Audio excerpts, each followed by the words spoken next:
le premier objectif, c'était de remonter un maximum de filières d'armes. Donc j'avais un souci, c'est qu'il fallait que j'achète des armes un petit peu partout, surtout la filière italienne. Ça se passait très bien parce que mes clients, c'était la direction centrale. Donc je livrais et j'avais jamais de retour ou d'histoire de police ou d'arrestation. Mais Donc, les mafieux ne se demandent pas à qui vous écoulez ces armes. non, parce qu'on ne se pose pas de questions, on parle pas. Moi, j'ai jamais demandé... vous savez, alors là, Sergueï connaît bien. La meilleure façon d'obtenir un renseignement, c'est de ne pas te poser de questions. Les gens se sentent obligés à terme... Alors, c'est la Je patience. suis foutu, moi, j'arrête pas de poser des questions. Non, mais moi, j'ai jamais rien demandé à personne.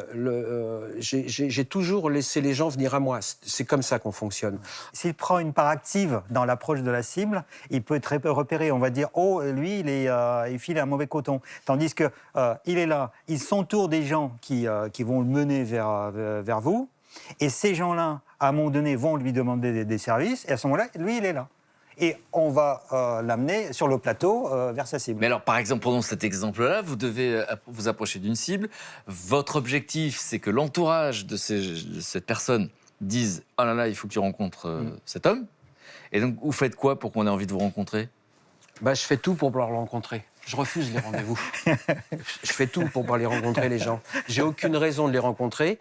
Et en plus de ça, moi, je sais que les gens... La personne... Par exemple, quand je suis arrivé sur Marseille, très, très vite, on m'a mis à la disposition d'un avocat, qui était l'avocat du milieu marseillais, de la Camorra, à l'époque. Donc vous donnez quoi? Vous donnez son chauffeur à ce moment-là, ça? Je deviens son chauffeur, son porte-flingue. Je deviens son binôme, en réalité. C'est des gens qui sont assez spéciaux, quand même. Hein. Je deviens son binôme.